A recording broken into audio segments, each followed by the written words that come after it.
माननीय सदस्यगण, आज का भारत अपनी वर्तमान जरूरतों को ध्यान में रखते हुए अपनी कृषि व्यवस्था में बदलाव कर रहा है।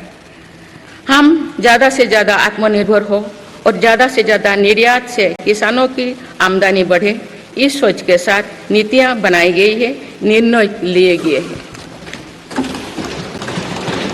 जैसे भारत दलहन और तिलहन में दूसरे देशों पर निर्भरता कम करने के लिए देश के किसानों को हर संभव मदद दे रहे हैं। ग्लोबल मार्केट में किस तरह के फूड प्रोडक्ट की डिमांड ज़्यादा है, इसके आधार पर नई रणनीति बनाई जा रही है। आजकल ऑर्गेनिक उत्पादों को लेकर दुनिया में डिमांड तेजी से बढ़ रही है। भारत के किसानों के पास इस डिमांड को पूरा करने के पूरा भरपूर क्षमता है। इसलिए सरकार प्राकृतिक खेती और इससे जुड़ी उत्पादों की सप्लाई चेन को सशक्त कर रही है। ऐसे प्रयासों से किसानों का खेती पर होने वाला खर्च भी कम होगा और उनकी आय भी और बढ़ेगी। माननीय सदस्यगण, आज का भारत दुनिया की चुनौतियां बढ़ाने के लिए नहीं बल्कि दुनिया को समाधान देने के लिए माना जाता है। विश्व बंधु के तौर पर भारत ने अनेक वैश्विक समस्याओं के समाधान को लेकर पहल की है।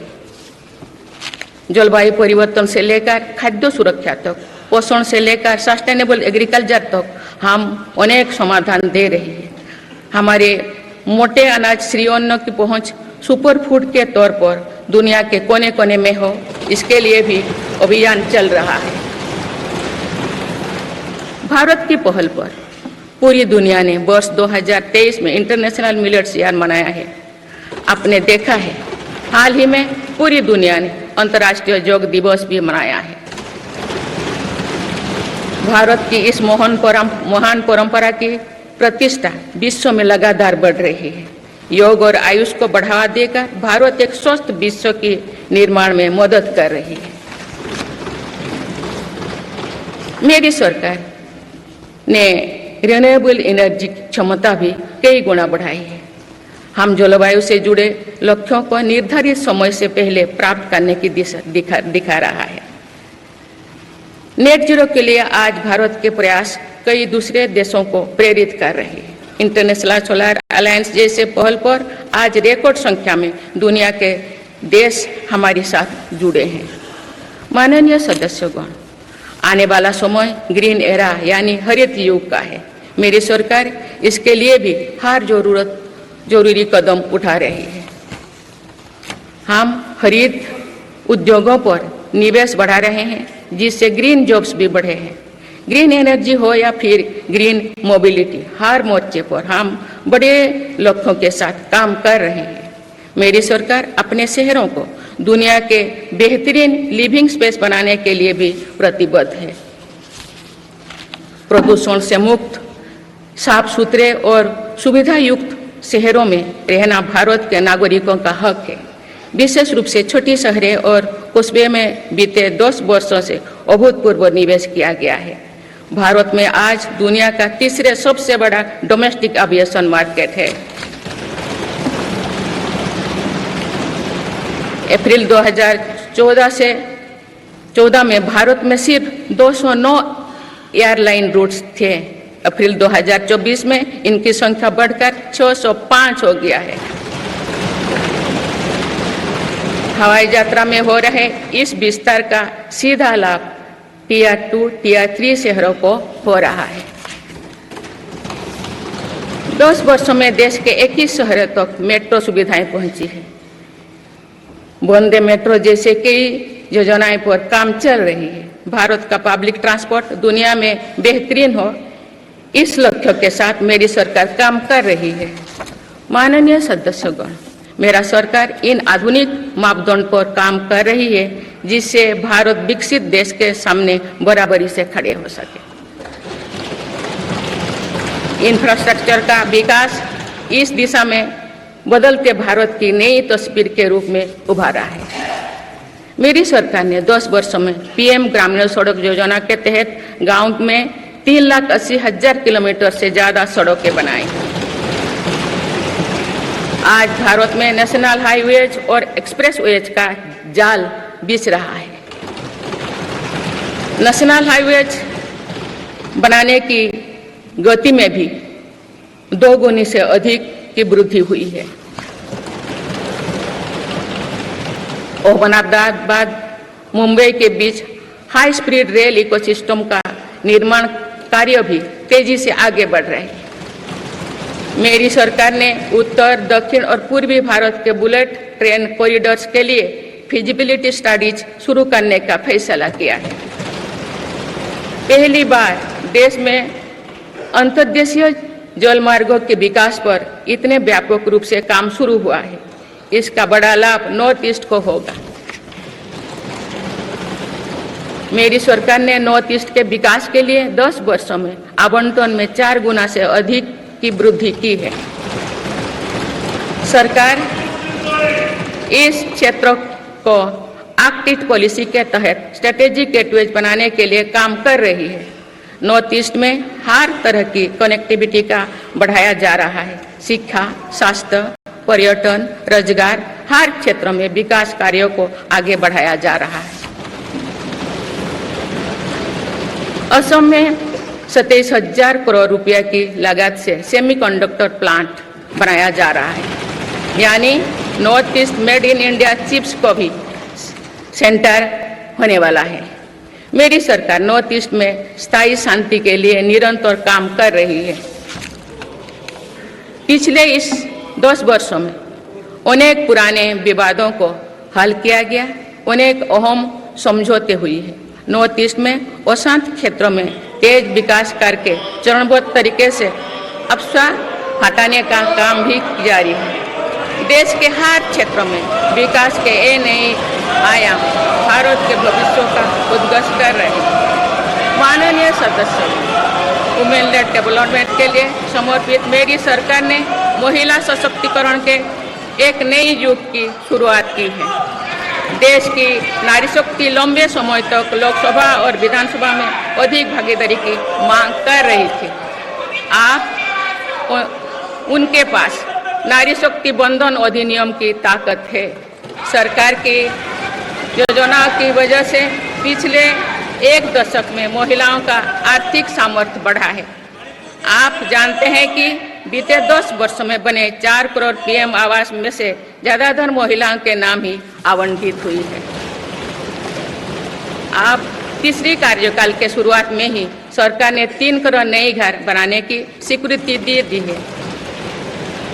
इनमें से भी अधिकतर घर महिलाओं के नाम पर ही आवंटित होंगे। बीते 10 वर्षों में 10 करोड़ महिलाएं सेल्फ हेल्प ग्रुप्स से जुड़े हैं। मेरी सरकार ने 3 करोड़ महिलाओं को लखपति दीदी बनाने के लिए व्यापक अभियान चलाए हैं। इसके लिए सेल्फ हेल्प ग्रुप्स को आर्थिक मदद भी बढ़ाई जा रही है। सरकार का प्रयास है कि महिलाओं का कौशल बढ़े, कमाई के साधन बढ़े और उनका सम्मान भी बढ़े। नमो ड्रोन दीदी योजना इस लक्ष्य की पूर्ति में सहायक बन रही है। इस योजना के तहत हजारों सेल्फ हेल्प ग्रुप्स की महिलाओं को ड्रोन दिए जा रहे हैं। ड्रोन पायलट बनने की ट्रेनिंग भी दी जा रही है। मेरी सरकार ने हाल ही में कृषि खेती सखी कार्यक्रम भी शुरू किया है। इसके तहत अभी तक सेल्फ हेल्प ग्रुप्स की 30,000 महिलाओं को कृषि सखी के रूप में प्रमाण पत्र दिए गए हैं। कृषि सखियों को आधुनिक खेती की टेक्निक में प्रशिक्षण किया जा रहा है ताकि वे कृषि को और आधुनिक बनाने में किसानों की मदद कर सकें।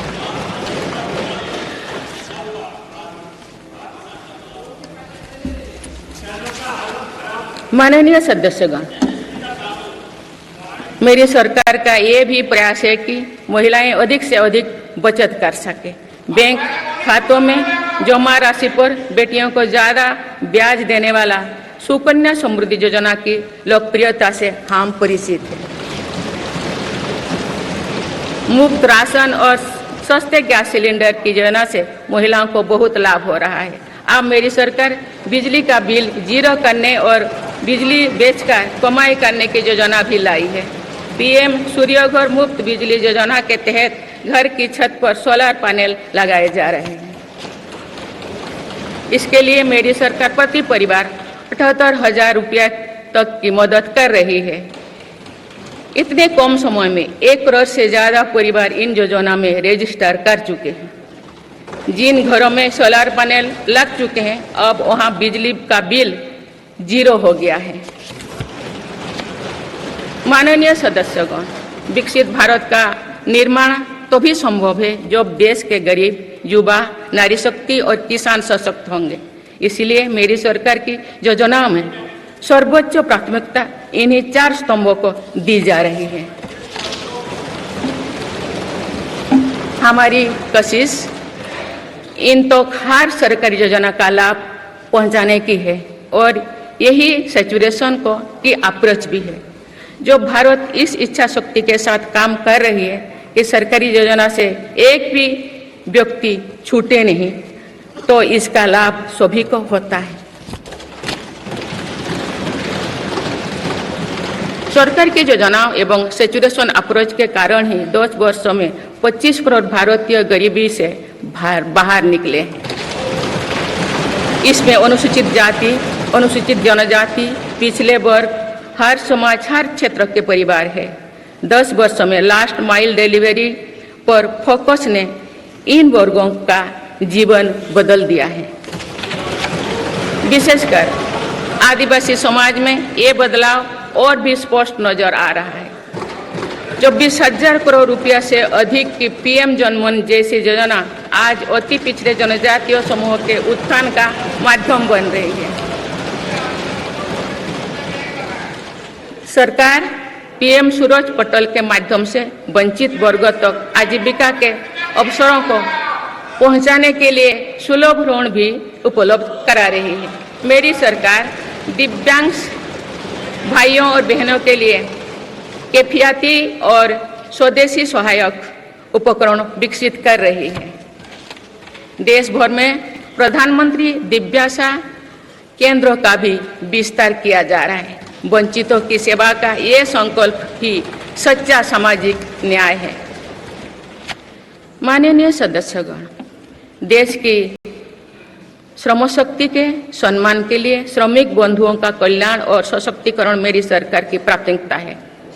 मेरी सरकार श्रमिकों के लिए सामाजिक सुरक्षा योजनाओं को एकीकृत कर रही है। डिजिटल इंडिया तथा डाकघरों के नेटवर्क का उपयोग करके दुर्घटना और जीवन बीमा के कवरेज को बढ़ाने का काम हो रहा है। पीएम स्वनिधि का विस्तार किया जाएगा और ग्रामीणों और सेमी अर्बन क्षेत्रों के रेहड़ी पटरी वाले भाइयों बहनों को भी इसके दायरे में लाया जाएगा। माननीय सदस्यगण, बाबा साहेब डॉक्टर भीमराव अंबेडकर का मानना था कि किसी भी समाज की प्रगति समाज के निचले तबके की प्रगति पर निर्भर करती है। पिछले 10 वर्षों में राष्ट्र की उपलब्धियों और विकास का आधार गरीब का सशक्तिकरण रहा है। मेरी सरकार ने पहली बार गरीब को ये एहसास करवाया कि सरकार उनकी सेवा में है। कोरोना के कठिन समय में सरकार ने 80 करोड़ लोगों को मुफ्त राशन देने के लिए पीएम गरीब कल्याण अन्न योजना शुरू की। इस योजना का लाभ उन परिवारों को भी मिल रहा है जो गरीबी से बाहर निकले हैं, ताकि उनके कदम वापस पीछे ना जाए। स्वच्छ भारत अभियान में भी गरीब के जीवन की गरिमा से लेकर उसके स्वास्थ्य तक का राष्ट्रीय महत्व का विषय बनाया है। पहली बार देश में करोड़ों गरीबों के लिए शौचालय बनाया गया है। ये प्रयास हमें आश्वस्त करते हैं कि देश आज महात्मा गांधी के आदर्शों का सच्चे अर्थों में अनुसरण कर रहा है। मेरी सरकार 55 करोड़ लाभार्थियों को आयुष्मान भारत योजना के तहत मुफ्त स्वास्थ्य सेवाएं भी उपलब्ध करवाए हैं। देश में 25,000 जन औषधि केंद्रों को खोलने का काम भी तेजी से चल रहा है। आप इस क्षेत्र में सरकार एक और निर्णय लेने जा रही है। अब आयुष्मान भारत योजना के तहत मुफ्त इलाज का लाभ 70 वर्षों से अधिक उम्र के सभी बुजुर्गों को भी मिलेगा। माननीय सदस्यगण, अक्सर विरोधपूर्वक मानसिकता और संकीर्ण स्वार्थों के कारण लोकतंत्र की मूल भावना का बहुत अहित हुआ है।